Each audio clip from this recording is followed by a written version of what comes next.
Good gaming champions. Welcome to this week's edition of Industry News. As you can see, it's just two of us today. I got Shay here with me, and of course myself, Matt, here to bring you some of the big topics going on in the industry this week. Of course, our good friend Dion is not with us this week as he is in Gamma, so we'll have lots of coverage from that when he gets back, sharing some of the things that he learned and some of the big stuff coming soon that we can all get really excited about from the industry perspective. Shay, how you doing today? I am doing great. I am just excited for what we're about to talk about. Because I looked at what we're talking about, and I was there firsthand when it was going live, and so I have a lot to talk about. Well, this is like, I was trying to think of what in our hobby space has anything similar to what Steve Jobs used to do. And I feel like Awaken Realms is trying to take that podium of, hey, we're going to be that company that does these way over the top events to hype up all the new exciting stuff that we have coming up with our company, which I'm all for, by the way, because, one thing that is so hard in this industry space is to find consolidated good information on what's happening because everything is so kind of segmented and there's nothing to kind of, from a regulation perspective, bring everything together. So sometimes it's hard to find industry news. And so when company says, hey, big things, it's like, oh, look, there's big things. And I think more companies probably should do it because I know a lot of these things happen in like trade shows. They will show these trailers and these hype things. But what we're going to talk about, they did it exactly well and they got a lot of hype from it. Yeah.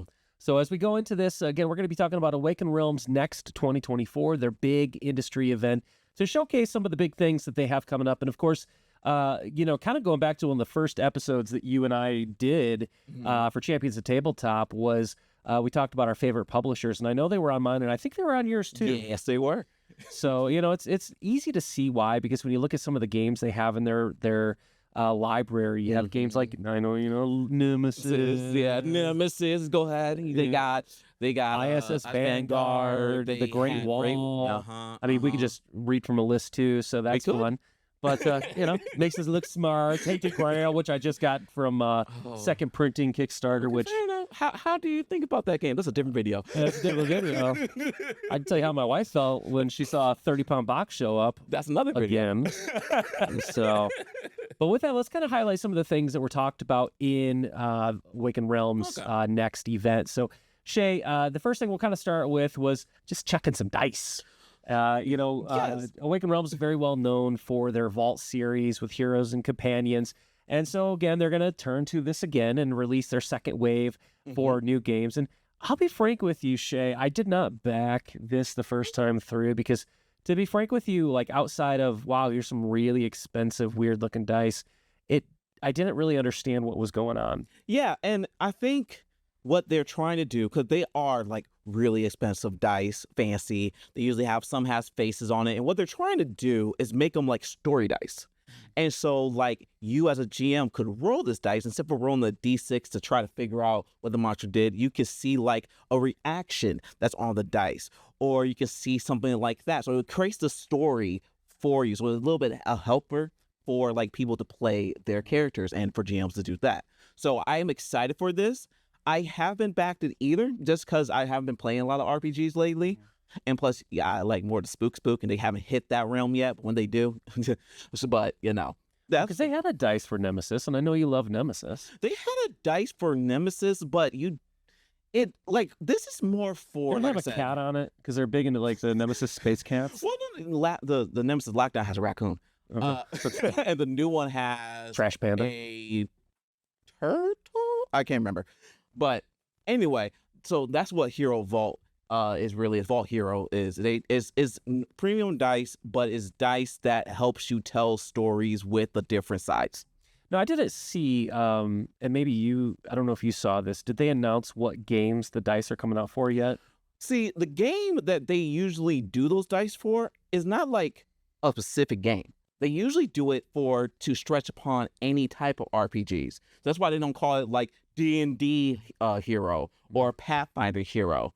They have them to hit a certain vibe for the game you're doing, and then you roll it. That's why it's more of a story dice, like a prompt dice. So it can show you that. And it's also fancy dice you get to run into any of your campaigns. And people love fancy dice. People love fancy dice. So with that, then we'll move on to the next one, which was Lands of Evershade. And this one, it's kind of a unique idea. Most advanced, this is how they hype it up. They say it's the most advanced board game from Awaken Realms with a whole universe to explore in an interactive story. The co-op solo promises a journey through a world full of mystery and hidden shadows. Thoughts? So yeah, it's gonna be RPG. It's gonna be an RPG. I'm thinking it's gonna. They said it's gonna be a blend of RPG and board game, which I love Awaken Realms. They said it was a new thing, never been seen before, but I mean Gloomhaven. We have Isis Vanguard that does something like that. So I'm intrigued, like how they are setting it up. It seems like they're gonna have like a lore book with it, so it'll be like more like an RPG feel to it, and that's where I'm getting it. We don't know yet. They didn't show any actual gameplay or anything like that, but it's something interesting, especially with their production value. Mm-hmm. How they can make like these different monsters, and we've seen it from all the games, what they really known for. So I'm intrigued by that aspect. I'm intrigued to see what they're going to do with it. If it's going to be like a whole system that you got to create a character with different stats and you have a little stat sheet, or if they have something else. It's just another interesting thing that I think we don't have a lot of information of specifics, but I think it could be cool. Well, I'll tell you what, speaking of production quality, the video that they released that we had a chance to watch, I mean, they are well known for the quality of their miniatures, especially their sun drops, because if you ever get a chance to get back Awaken Realms, you're going to hurt yourself by not getting the sun drops right away because you're going to want to go buy them later. I've done that twice now with Isis Vanguard and the Great Wall. So, but the video that they had was incredibly well done. Now, it was kind of ominous. It had the little girl doing the prayer, and then she turns into the woman, and and then the big grovelly, as our producer Brandon said, the deep gravelly voice, very broody, talk about a journey unlike any others. Yeah. And it's like, or the other RPG games that I played. So they're hyping it up, but again, in Awaken Realms fashion, the video was If you get a chance, go watch the video. It's fantastic. All of these announcements, they had pretty good videos in that aspect, because they know how to set up a game and get you hyped for a game, even if they don't actually show you what game it is. Which is the ultimate of hype. Yes. You're going to want this, and you're going to want it bad. Now, please donate $250, and we'll get it to you in 4 years. With that, let's get to one that when I saw, Shay, I thought of you, because you love horror. You love anything to do with vampires and werewolves and anything to do with people losing their blood. But Grim Coven is kind of a one-shot type of boss battler, which we've seen before with a lot of different companies, and obviously this is going to kind of be their take on it, but it had almost like a Bloodborne, if you're familiar with the video games, kind of a feel like that to it. So was this one you're excited about? I mean, of course I'm excited about it. Like, it's spook. And the whole, like, I want a boss battler, and I like the idea, because, like, Bloodborne. I love Bloodborne, but Bloodborne is a campaign, so you can't really do everything. You have to go into separate things. And when you're trying to bring a game like that into a table, you always got to start back with chapter 1, and it's never going to keep going. What they have for this one is more scenario based. So kind of like how I like Batman Gotham City Chronicles. You don't have to play a whole set of things. You can just pick and match what you want to do, and that's what they're setting up to be. Yes, it's going to be their big boss battler. So like the Bloodborns, like the Elden Ring, Dark Souls, and that kind of thing. And it's very interesting to see what they come up with. And I'm always intrigued by spook. So you have me at boo. Well, and they're also promising that you're going to have to hunt down some of the biggest monsters you have ever seen. And for those who have played games like God of War or Ico, was it Ico? Was the old PS2 game where you fought the massive Shadow of the Colossus? Yeah. Yes. So that's my background. So if they're not bigger than Shadow of Colossus as some of the villains in that, But I'm gonna be wildly let down. But here's the thing. I will say it again and again. It's Awaken Realms. Like, if anybody's gonna bring that the Colossus thing, it's gonna be them. Well, that's where Seamon's like, hey, have you seen Galactic yet from Marvel Zombies? Yeah, that's a big boy. That's a big boy. That's a big boy. I don't have room for more big boys. So with that, then we'll move on to two very, very well-known games. The first one I'm going to highlight, we all know. I actually have this one, so I'm not and from what I can tell, it's nothing new other than just maybe a secondary print.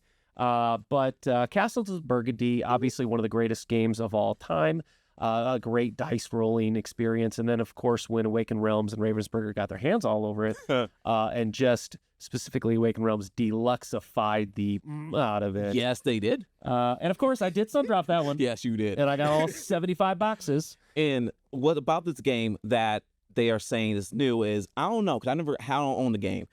Did it have the Vanguard expansion to it? Mm-hmm. Okay, no, it did not. It didn't have the Vanguard. Okay, so that's one thing they're saying they're adding to it. They're adding the Vanguard. They are working even more on the graphic and the UX of the whole thing. Mm-hmm. And so that is what they're pushing. And plus, they've been hearing people really want it, so they were happy to do the backdrop. That's what they said. It's another game that it is a fun game. It's a classic. It's one of those big games that it's intimidating until you understand it, and then you realize how simple it is.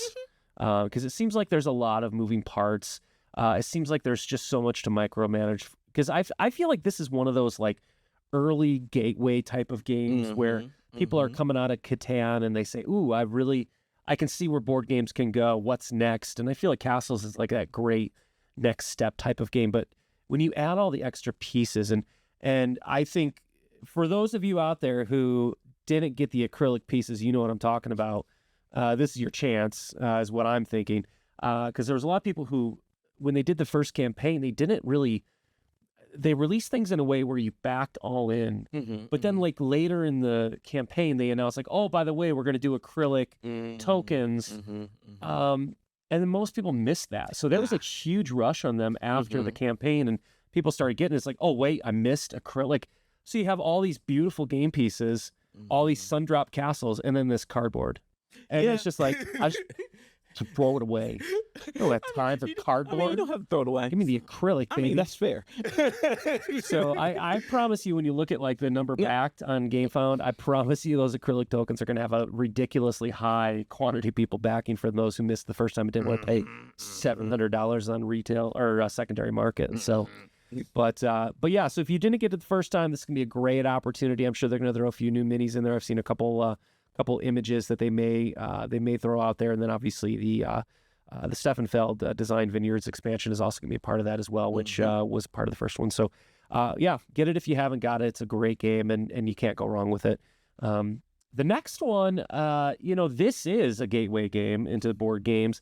This is, you want to talk about the Mount Rushmore of classic names next to Carcassonne. I think that this game would definitely go up on that list, and that's Puerto Rico. Yes, they are redoing Puerto Rico. Here's what happened. Ravensburger saw how much money they made for Castles of Burgundy and said, "I got another one for you." And that's basically what happened, which I'm okay with. I can admit, I haven't played Puerto Rico. It's one of those games that dismissed me because I entered the board game space a little bit later. But it's one game that I know people tell me that I need to play. And I've seen the reviews. I've seen people talk about this game a lot. And so now to see this deluxification, I think is going to be fantastic, especially for people who just want a revamp of their favorite game. Yeah, I think it's a super fascinating thing what they're doing to take some of these older classic games that back in the day, it's almost like old NES games or Atari games where, they were so restricted by graphics that you had to put more of an emphasis on mechanics and gameplay. And that's why I think, especially, you're a little younger than me, but I think that's why so many people have such an affinity towards a lot of old NES games. I'm like, oh, these were the best. And to be frank with you, if you get an emulator or something like that, there's so many NES games you can actually hop in. And it's like you just feel yourself getting sucked in a way that current games don't do all the time. And I think it's just because, again, they were so restricted, they had to focus on fun. They had to focus on enjoyment. And I think a lot of old board games kind of had that too, of a relatively restrictive, we didn't have the technologies, we didn't have the casting, we didn't have the molding systems that we do today to make the things. So I think it's fascinating when you take some of these old games, like, again, the Castles of Burgundy, which I had the anniversary edition in the red box. I never opened it because it just was so ugly to me. Opened Awaken Realms. And I think Puerto Rico might catch me the same way because, again, I know people love it. But you add in the beautiful aesthetics, you redo everything, put a fancy box, and apparently I'm a sucker for deluxification. Yes, you are. Yes, you do. But it's gonna be good. Like, I will still play the old game because I want to know about it. And this is very exciting because I already know like 3 people who, if I tell them about this, they're gonna love it. So, everything in the AR Next was classy and was good, and it was a good showcase of what they are doing. So if you had to pick, Shay, what was your probably highlight of AR Next? Do I need to even say it? Is it Grim Coven? Of course it's Grim Coven. What's my pick? Okay. Now, I'm excited about is your pick, if you could pick from all those? Well, I would say the thing that probably just, because I'm a sucker for campaign games, so I would say Lands of Evershade. The video got me. Fair. It just kind of has that mystical, medieval type of feel to it. And again, when the girl was saying a little prayer, it's like it just kind of caught me a little bit. So I would say that. Is there anything you wish they would have announced or anything that you felt was a little missing? I don't think there wasn't anything missing. They did talk about like things that are coming out still. They did say how the pledge manager is going to be up for most of those games. So like the Nemesis that I really want. Because they're doing like the all in of Nemesis now, aren't they? How much is that? Enough to make me be like, it's definitely a lot of money, but I'm gonna have to go in. Maybe not, but yeah, Shady is a place to live now. Yeah, right. And those boxes are pretty big. Okay, I'm gonna tell you this because I have the all in of Nemesis, the first one, and I know how much crap I got. So I can't even fathom when I saw that picture of how much crap came with that all in package. I mean, that's a divorce package is what it is. It's a divorce package, like, honey. That's where, that shows up, and it's like, first of all, you better tip your FedEx guy. Right. You better pay his medical bills when he breaks his back, and third, just find a new place to live because your spouse is going to kick you out if they don't like board games. Yeah. So, for me, I'd love to see a little bit more for ISS Vanguard. Kind of build off of that a little bit. That's one of my favorite games, and I would say the one thing that, if I could look back, that I wish they would change is with the Great Wall. I love the Great Wall, but I've always hated the fact that they have this absolutely stunning board that's a 3D board, especially when you're building your wall with the different sections that you can add. You have these beautiful game pieces, especially Sundrop, by the way. But yet, when you look at the Horde cards, they're literally cards on the board. And I've seen some people who have some STLs for printing 3D. Yeah. And I've been debated to do that. But it's just like you have this stunning board, and then you just have these dumb Horde cards on the other side. So Awaken Realms, I'm really shocked at you, and I'm a little disappointed that in all of this you didn't say, hey, we heard you. Here's your Horde pieces. You know they think about it. So with that, leave down below. What are you excited about with AR Next 24? What would you have liked to have seen, and what got you the most excited? And what will you be backing as 2024 rolls along with Awaken Realms? With that, this has been Shay and Matt here coming at you with Champions of Tabletop. And remember, champions never stop playing. Dang it, I almost had that time.